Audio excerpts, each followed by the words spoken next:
5 segundos. ¿Listo? Tarda el bolo alimenticio de ir desde la faringe hasta el estómago. El esófago en su totalidad mide 25 centímetros. Aunque pues lógicamente eso debe variar dependiendo de la persona, ¿sí? Si la persona mide 2 metros 10, probablemente no le mida 25 centímetros.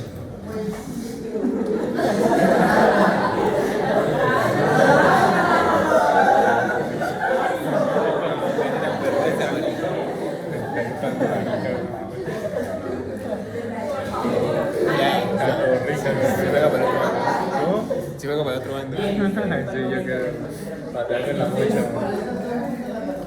Ustedes en física del colegio aprendieron que pues velocidad era igual como a distancia sobre el tiempo, y pues la distancia son 25 centímetros sobre 5 segundos, nada más o menos 5.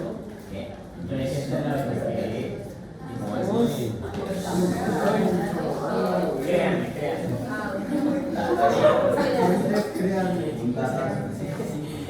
Listo. Esto es solo como dato adicional, ¿listo? Pero ya nos vamos a poner serios ahora. Bien.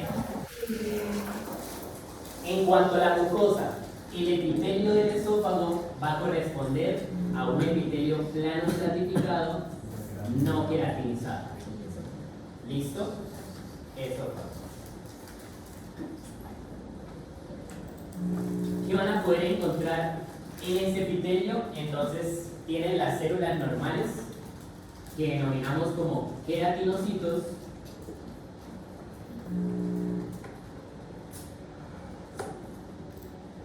y encontramos a las células de Langerhans según Gardner. ¿Recuerdan quiénes eran las células de Langerhans?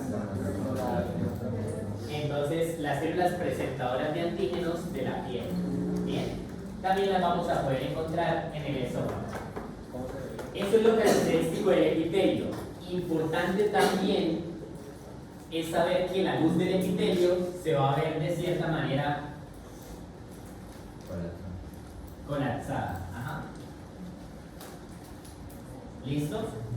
Entonces es como que el epitelio se colapsa, se va hacia la luz cuando no hay un bolo alimenticio presente. Mientras va bajando el bolo alimenticio, entonces estos pliegues esofágicos van a desaparecer. ¿Listo? Y la luz del esófago pues se tornaría totalmente redonda. ¿Listo? Totalmente amplia. Bien. En cuanto a la lámina propia del esófago, vamos a poder encontrar las glándulas cervicales superiores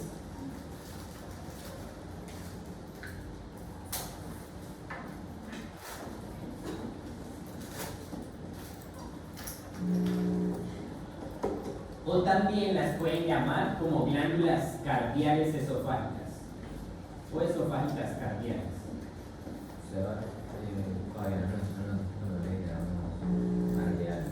¿Que no le dijéramos? Sí, antes de cuidar. Ok. Eso fue ahí. Listo. Entonces, coloquemos acá. Pero digo que cardiales esofágicas era cuando estaban la unión. Sí, pero digo que en las placas que casi nunca se ve. O sea, digo que no se ve, que no las tocan. Bien. Entonces, si vemos unas glándulas en la lámina propia, pues optamos por cervicales superiores. ¿Listo? A menos de que nos encontremos entonces en la unión gastroesofágica. Bien. Glándulas cervicales superiores, y esas glándulas van a recibir una clasificación según ellos son tubulares simples ramificadas. Eso fue lo que les dijeron. ¿Listo? Esto los libros lo refutan totalmente.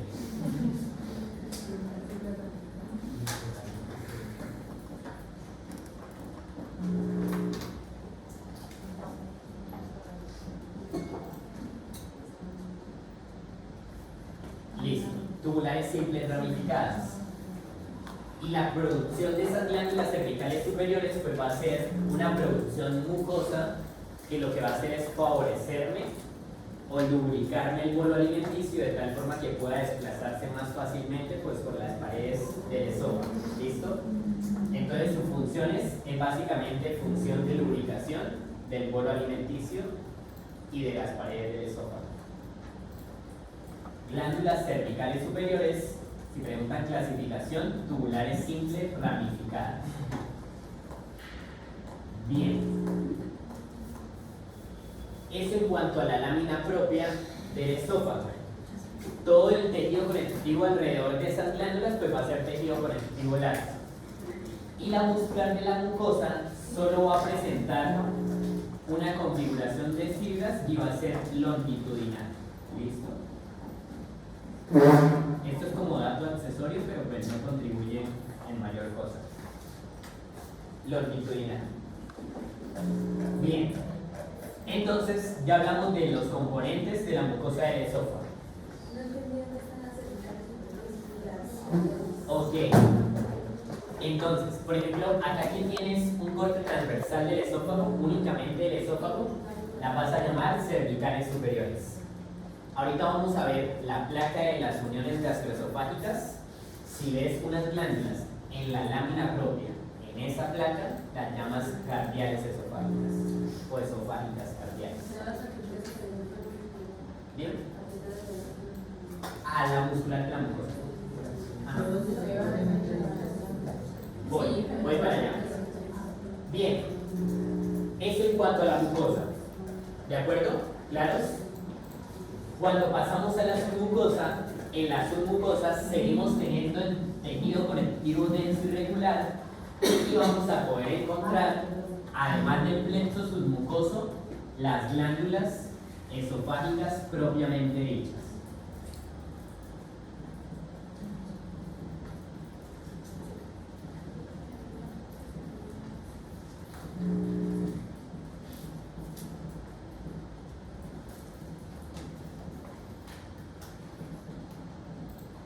Y a ellas en el laboratorio también les asignan la misma clasificación, ¿no? Tubulares simples ramificadas.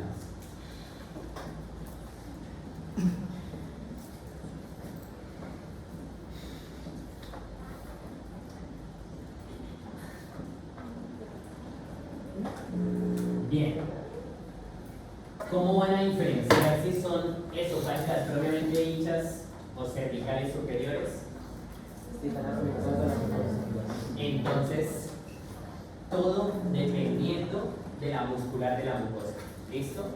Si las se encuentran por debajo o externamente a la muscular de la mucosa, van a ser esofágicas propiamente dichas. Si las encuentran antes o internamente a la muscular de la mucosa, van a ser cervicales superiores. ¿Listo? Entonces, por eso les decía, tengan a la muscular de la mucosa como un punto de referencia bastante relevante. Bien, eso característico en cuanto a la submucosa. La secreción de ellas va a tener dos sustancias, aunque parezca sorprendente, también tienen pepsinógenos según Garner, y van a tener lisocima.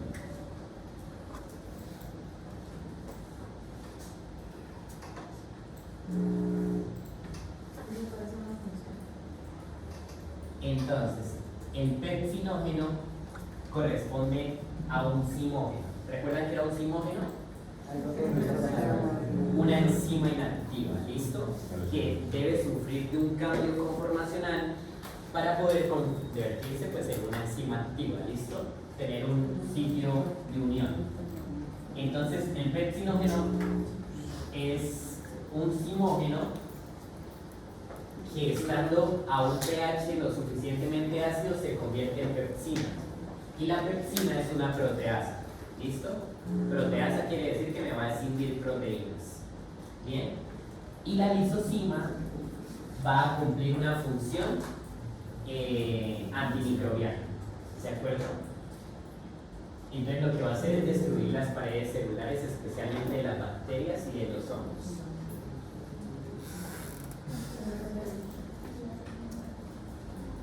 Bien, esto es lo característico en cuanto a la submucosa.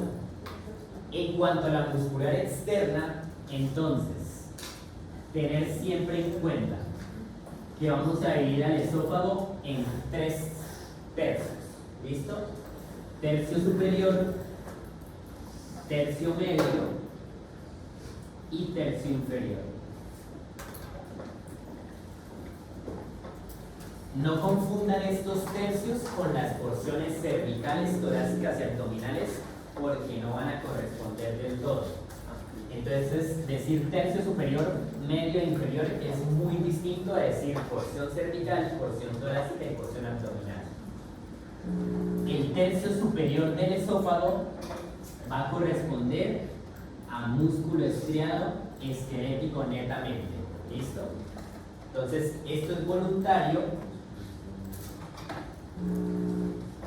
y la configuración de las fibras va a ser esta misma, circular interna y longitudinal externa. ¿Listo? No cambiamos ahí. Pero es músculo estriado esquelético, y si les preguntan en ANFI, tercio medio del núcleo óptico.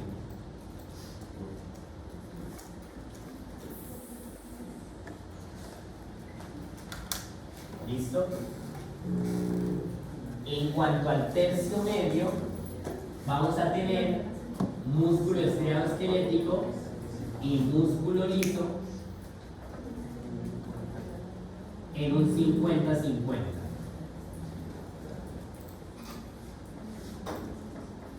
¿Listo? Entonces esto va a recibir inervación tanto del tercio medio del núcleo oblicuo como del núcleo dorsal del vago. Esto es lo más como para anfiteatro. Y el tercio inferior del esófago va a corresponder netamente a lo que es músculo liso.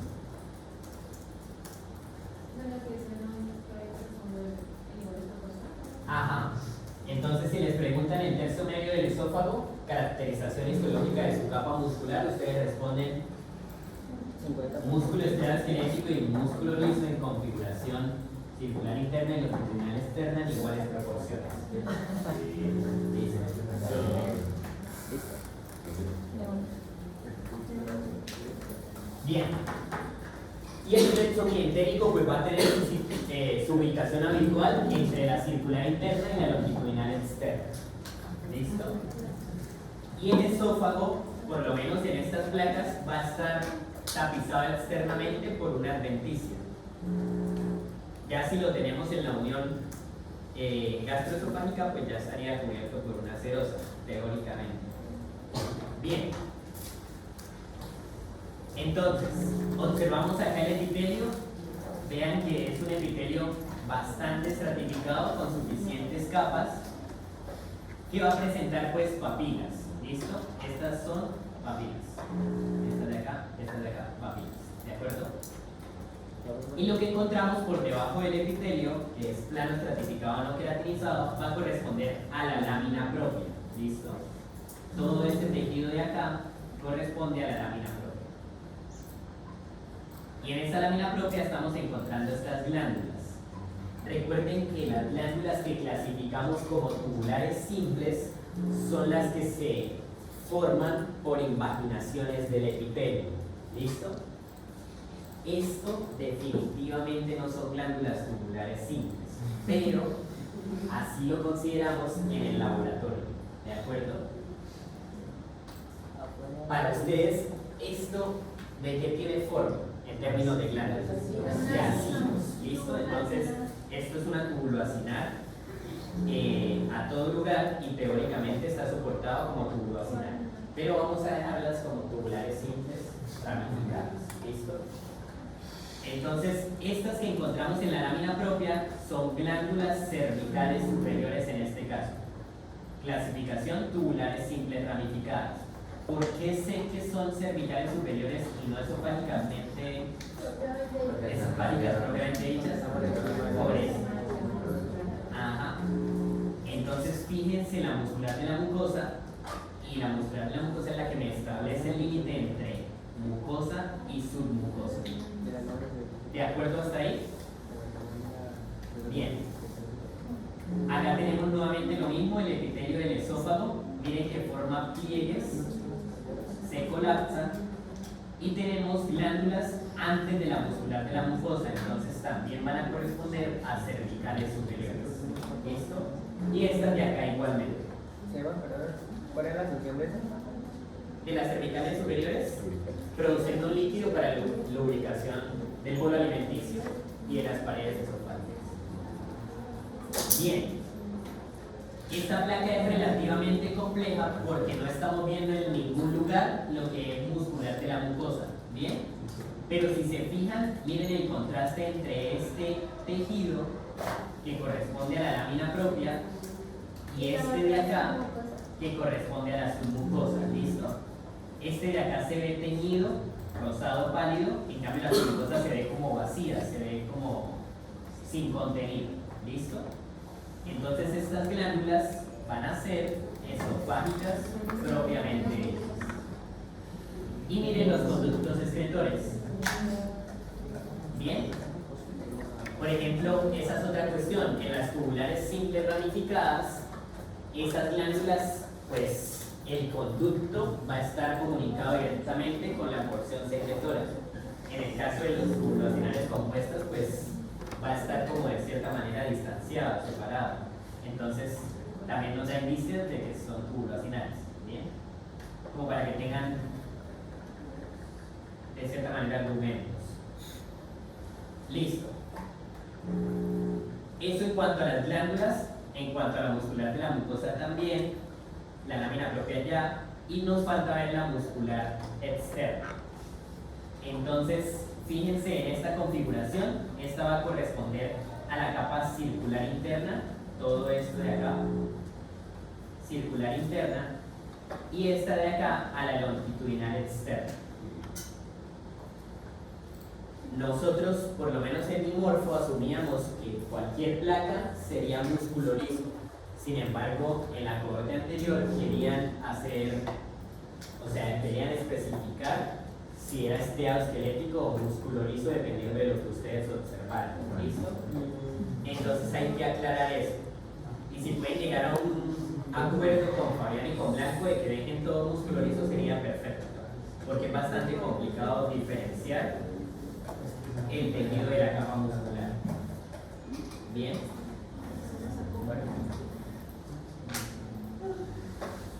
Listo.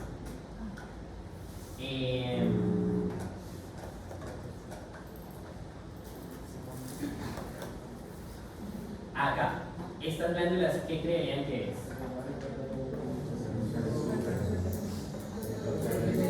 ¿Quién piensa en cervicales superiores? ¿Quién piensa en propiamente dichas? Entonces fíjense que acá está la muscular, y lo que les mencionaba también es que la lámina propia va a ser un tejido como más rellenito, ¿listo? Y más teñido. Y miren la submucosa acá abajo. La submucosa es como un espacio vaciado, ¿listo? Sin contenido. Entonces estas son cervicales superiores. Bien.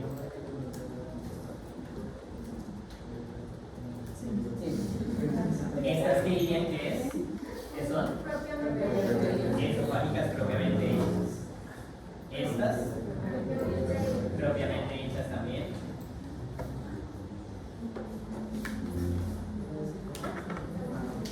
Y ya. Listo.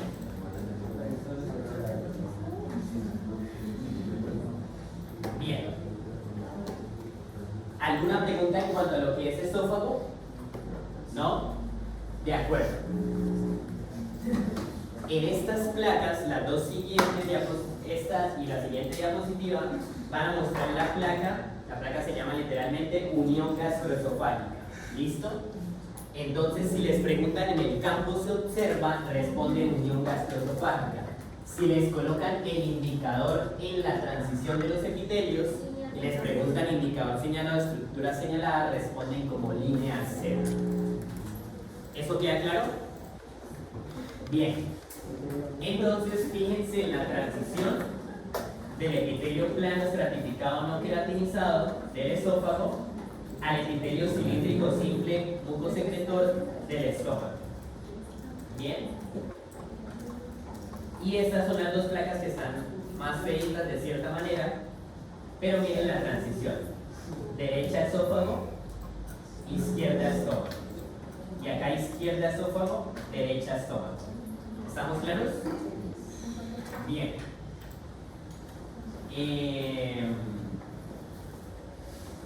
Listo. Eso sería todo en cuanto a esófago. ¿De acuerdo? ¿Quieren un dato clínico o no lo quieren? ¿Sí? Listo. Porque es bastante frecuente. Nosotros vamos a tener que anatómicamente el esófago va a presentar de cierta manera tres esfínteres. Uno que es el esofágico cervical superior, que me impide el reflujo del esófago hacia la faringe, y vamos a tener dos en la porción inferior del esófago. ¿Listo? Uno constituido por el esófago en sí, de fibras musculares lisas, que es el esfínter esofágico cervical, el esfínter esofágico inferior, y el otro que es el que forma el diafragma alrededor, que está compuesto por músculo estriado esquelético. Bien, cuando tenemos debilidades o cuando el esfínter que forma el diafragma se vuelve de cierta manera inútil, me va a favorecer que el contenido gástrico ascienda hacia el esófago. Bien, cuando ese contenido gástrico asciende al esófago es lo que nosotros denominamos o lo que van a escuchar como el reflujo gastroesofágico. ¿Listo?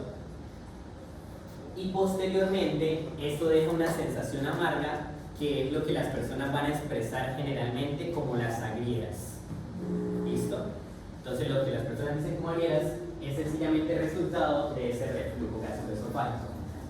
Y también cuando las personas refieren como quemadura o como acidez a nivel de retroesternal, pues también va a ser resultado del reflujo gastroesofágico. El contenido gástrico va a terminar, debido a su pH ácido, va a terminar lesionando el esófago. ¿Listo?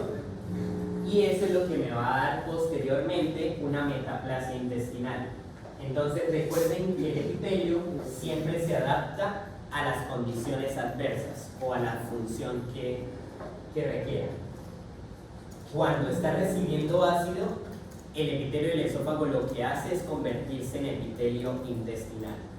Bien, entonces el plano estratificado no queratinizado, que lo conocemos habitualmente, se transforma a uno cilíndrico simple con células caliciformes.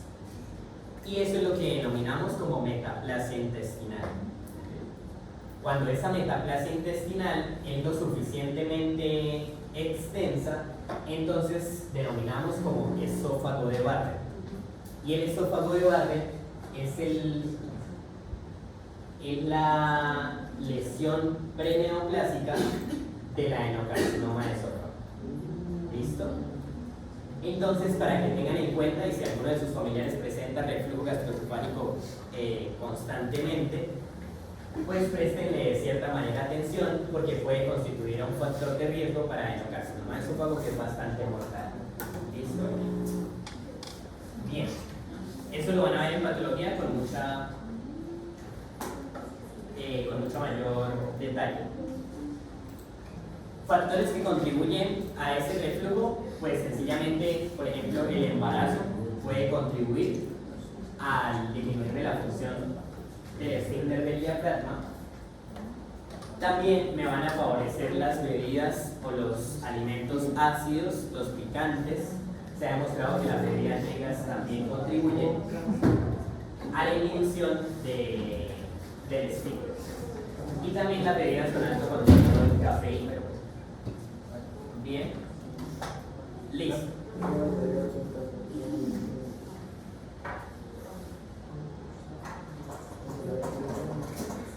Cuando coman algo muy pesado, no se acuesten inmediatamente.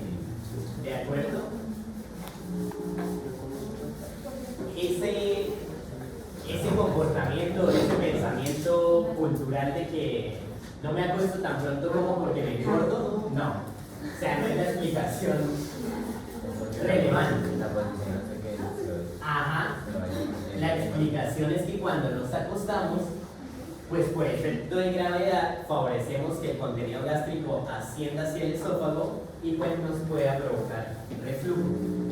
Entonces por eso tan pronto coman, procuren no acostarse.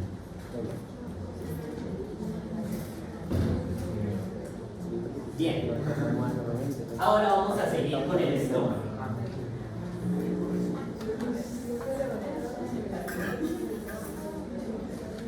En el estómago vamos a tener que el epitelio consiste en un epitelio que es cilíndrico simple,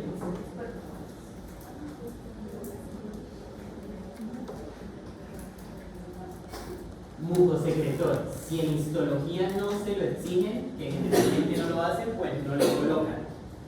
Pero en anatomía palesteros siempre lo exigen. ¿Listo? Epitelio cilíndrico simple, mucosecretor. ¿El epitelio del estómago presenta o no presenta microvellosidades? No lo presenta, ¿listo? Es por eso que el estómago no tiene una función absorbente significativa. La función del estómago va a ser principalmente la de digestión química. Bien, epitelio cilíndrico simple, mucosecretor. Listo. Luego de ese epitelio vamos a tener una lámina propia que sigue presentando el mismo tejido conectivo laxo, pero va a presentar unas glándulas que las conocemos como glándulas gástricas.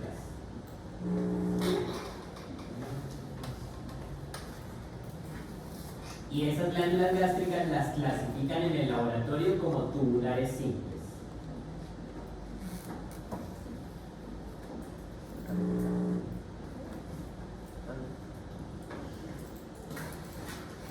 ¿Listo? Bien.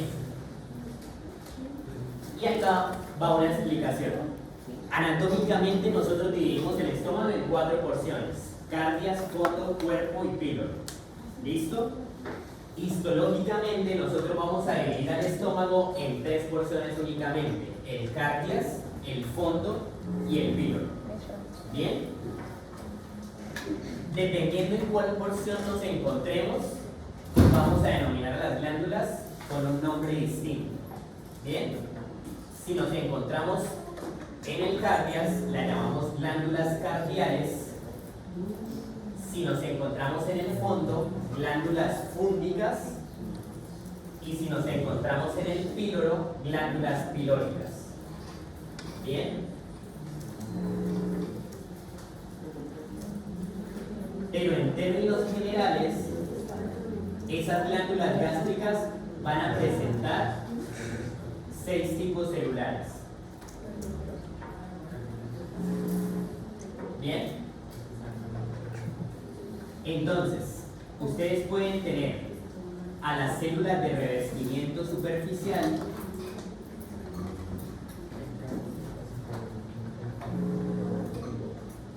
pueden tener a las células mucosas del cuello,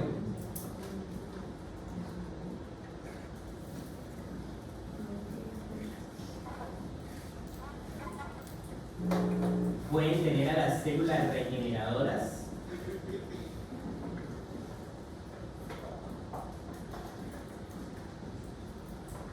pueden tener a las células SNET del sistema neuroendocrino difuso, y faltan las dos que son las más relevantes desde mi punto de vista, y son células parietales y las células principales. Ajá. La clasificación de las glándulas gástricas no es simple ramificar. No, ellos generalmente en el estómago dicen que son solo tubulares simples. En el intestino delgado vuelven a mencionarlas como tubulares simples ramificadas. Sin embargo, yo voy a hacer esa aclaración.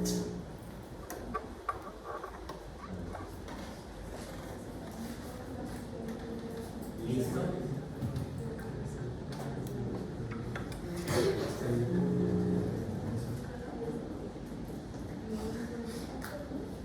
Bien. Entonces, en las glándulas gástricas les van a poder señalar todas. ¿Listo? A excepción de las células regeneradoras. Bien, las células de revestimiento superficial son estas mismas que ustedes ven tapizando el epitelio. ¿Listo? Entonces, todas estas que ustedes observan acá son células de revestimiento superficial.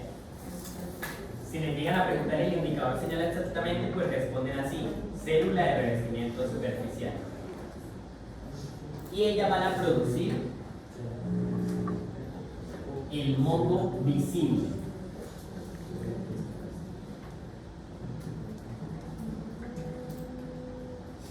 Bien, ese moco visible, si le llegan a preguntar, que no es improbable, se va a teñir muy bien con azul de toluidina o con el ácido periódico de Schiff, que ya lo conoce por cardiaco.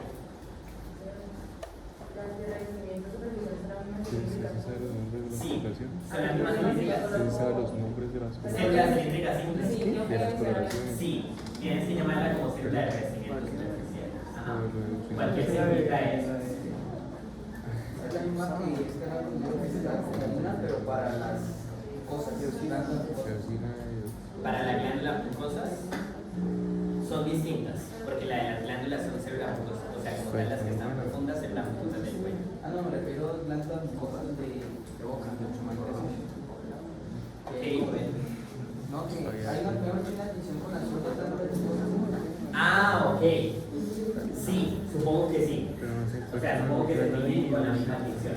No, pero ahí acá en el laboratorio solamente está la blanca. Ah, que sí hay acá. No hay. ¿Listo? ¿Cuáles son las Azul de toluidina. IPAS, ácido perclérico de Schiff.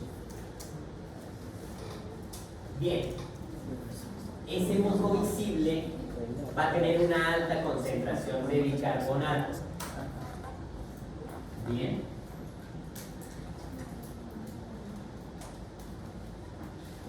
Ese bicarbonato, pues lógicamente, va a cumplir la función de protegerme que el estómago no se autodigiera. Bien, con el contenido gástrico. Entonces, pues conocemos la función buffer que tiene el bicarbonato y pues él va a actuar contrarrestando el pH gástrico. ¿De acuerdo? Protegiendo tanto al epitelio como a la lámina propia. Y esa va a ser la función de las células de revestimiento superficial. ¿Listo? En cuanto a las células mucosas del cuello, ellas les van a producir un moco soluble.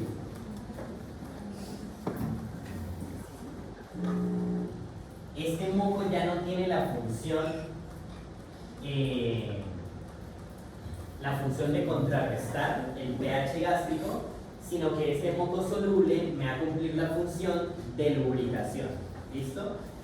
Tal cual como veríamos en las glándulas cervicales superiores del esófago, acá las células mucosas del cuello cumplen la misma función a través de este moco soluble. Me lubrican lo que ahora conocemos como quimo, para que los movimientos de batido pues no lesionen el epitelio.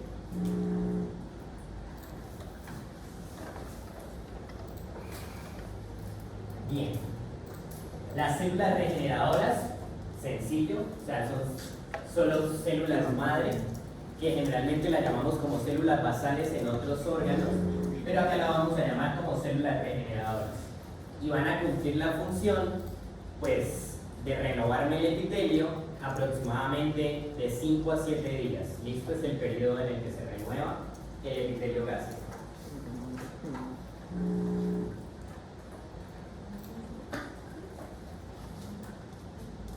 Bien.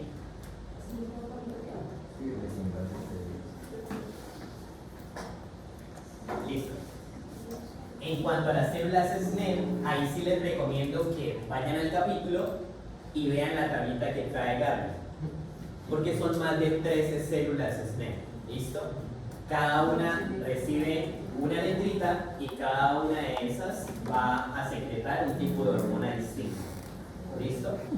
Entonces van a ver que la A para glucagón, que la I para somatostatina, creo, colecistocinina, la delta para tal. Entonces es mejor que se dirijan a la tabla. Y ahora sí vamos con en lo que más hacen énfasis, y son las células parietales y las células principales. Las células parietales me van a secretar ácido clorhídrico y factor intrínseco.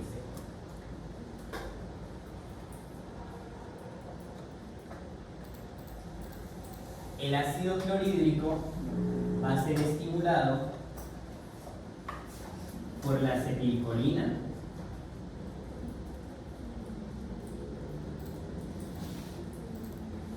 por la histamina y por la gastrina.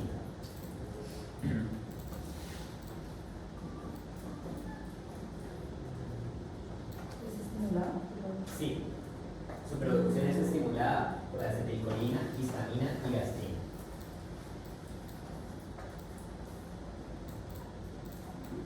Es importante de ellas conocer que en su membrana apical van a presentar unas bombas que conocemos como bombas de intercambio de potasio y hidrogeniones.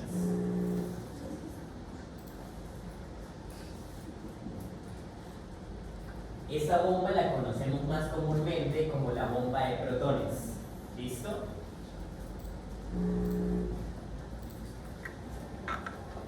Y con esta es con la que van a jugar la mayoría de fármacos antiácidos, de cierta manera. ¿Listo? Bloqueando la bomba secretora de protones. Bien. Y el factor intrínseco se va a unir a la vitamina B12 para que ella sea absorbida en el ilion distal.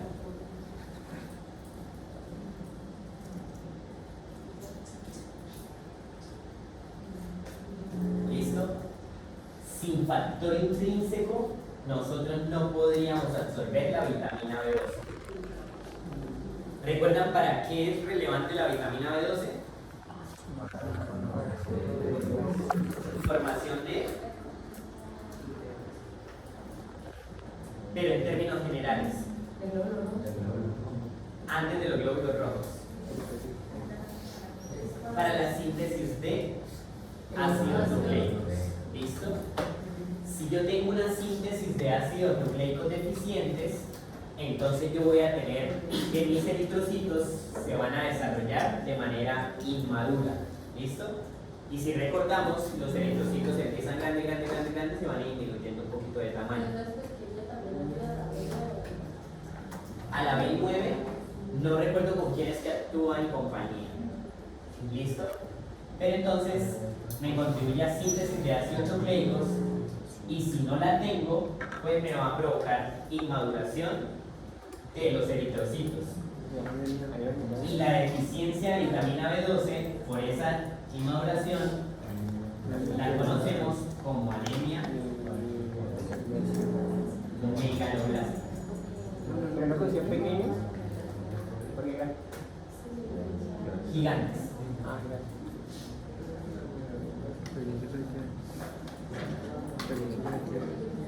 ¿Listo?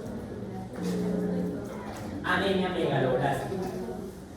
Dentro de esa anemia megaloblástica, pues nosotros vamos a tener la que seguramente han escuchado, y es la anemia perniciosa.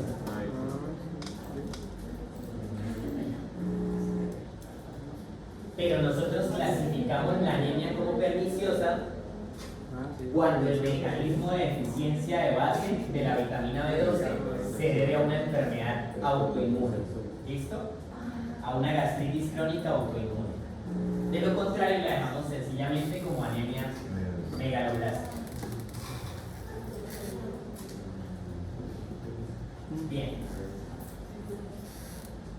Esto en cuanto al ácido clorhídrico y en cuanto al factor intrínseco. Y luego tenemos a las células principales que me van a secretar pepsinógeno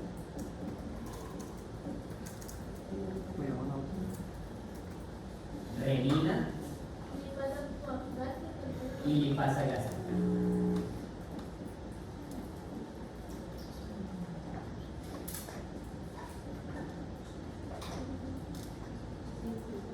Adicionalmente, las células principales me secretan leptina. ¿Recuerdan para qué sirve la leptina? Ajá. ¿Y quién es el antónimo de la leptina?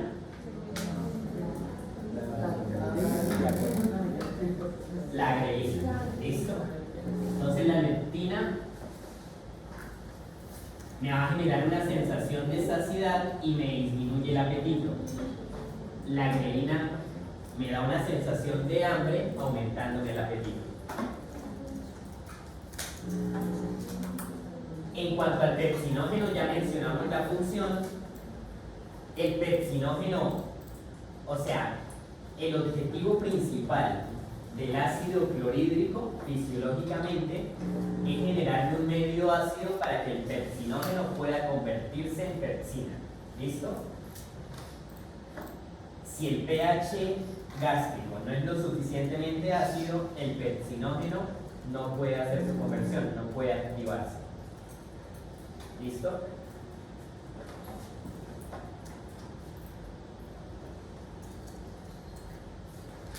Bien.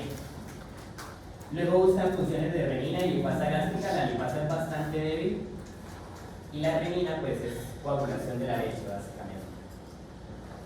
Lo importante aquí, células principales basófilas. ¿Listo? Y células parietales acidófilas o eosinofílicas. La renina sería la misma que la quimosina, ¿o otra cosa? Sí, es la misma quimosina. Quimosina. Listo. Bien, ya para finalizar con la mucosa, debemos saber que el epitelio del estómago me va a formar fositas gástricas.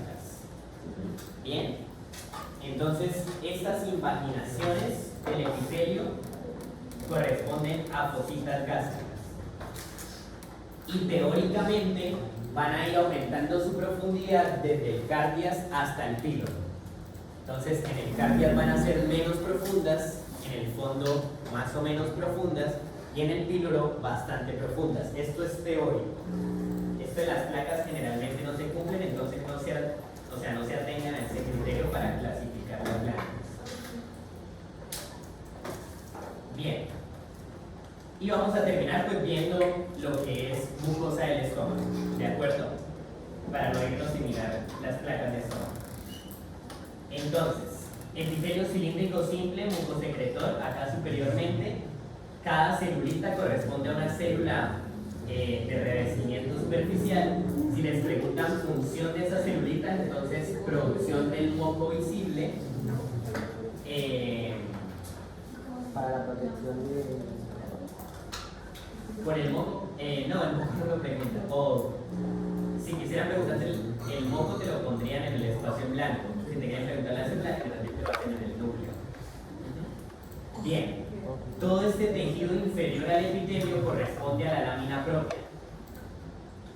Y cada una de estas estructuras que ven acá corresponde a las glándulas gástricas. Bien. Una pregunta.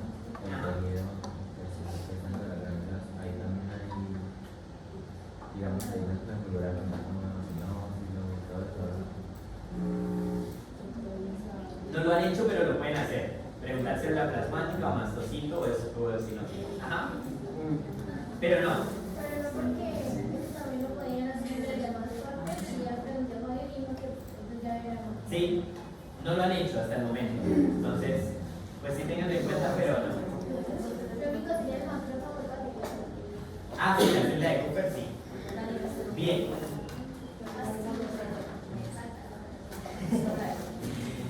Listo. Entonces todas estas corresponden a glándulas gástricas y el criterio que van a utilizar para saber si decirles glándulas gástricas o glándulas pilóricas va a corresponder al color. ¿Listo? Si ustedes las ven bastante coloridas, bastante teñidas, serán gástricas. Y si las ven más pálidas, más blanquitas, van a corresponder a glándulas pilóricas. ¿De acuerdo? Bien, si ves más colorido, más teñido, serán gástricas. Más descoloridas o pálidas, serían pilóricas.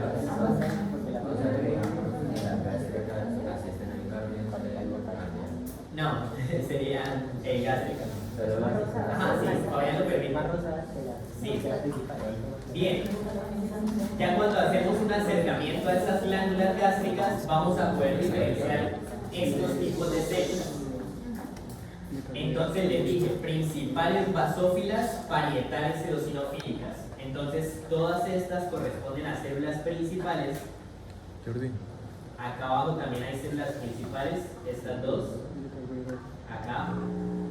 Y las células parietales, estas eosinofílicas de acá, de acá o de acá. Bien. Y luego están las células mucosas del cuello que se van a ver como las de revestimiento superficial, que serían estas de acá. Fíjense que no son ni moradas y tampoco son eosinofílicas. Y son como cilíndricas de cierta manera. Y estas también serían células mucosas del cuello. ¿Eso queda claro? ¿No? Bien. Entonces, fíjense, estas son bastante moraditas, bastante basófilas. Y miren que no tienen como una forma en especial. O sea, si las comparan con estas, miren que estas parecen cilíndricas. ¿Listo? Bueno, acá se ve mucho mejor. Comparen esta tinción, o sea, comparen el citoplasma de estas contra estas. ¿Listo? Estas son mucho más blancas, mucho más pálidas y estas son mucho más moradas. ¿Apago la luz? ¿No? Pero ahí se ve bien, ¿no? Bien, moraditas principales, blancas, mucosas del cuello. Y luego vamos a tener... No, entonces estoy buscando justamente eso porque yo creo haber señalado uno. Acá. ¿Sí? Ok, entonces voy a ir a hablar con ellos. ¿Esta, por ejemplo? Ok, tengo que ir a hablar con ellos. Bien, y las células SNET se verían como las veíamos en el sistema respiratorio. Bien, que siempre le mencionaba como el huevito frito. Listo, un citoplasma totalmente blanco y un núcleo central redondito. Las que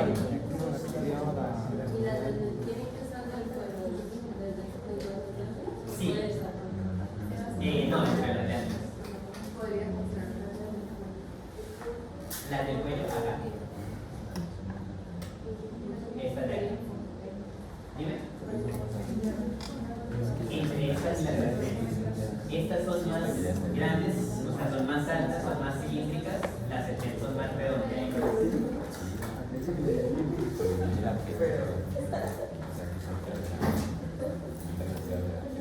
Listo. Y de esa manera pues veríamos las glándulas gástricas. Entonces ahí les van a poder señalar eso. Parietales, principales, SNET, mucosas del cuello, y arriba en el epitelio les pueden señalar células de revestimiento superficial. ¿Listo? Y hasta aquí llegaríamos.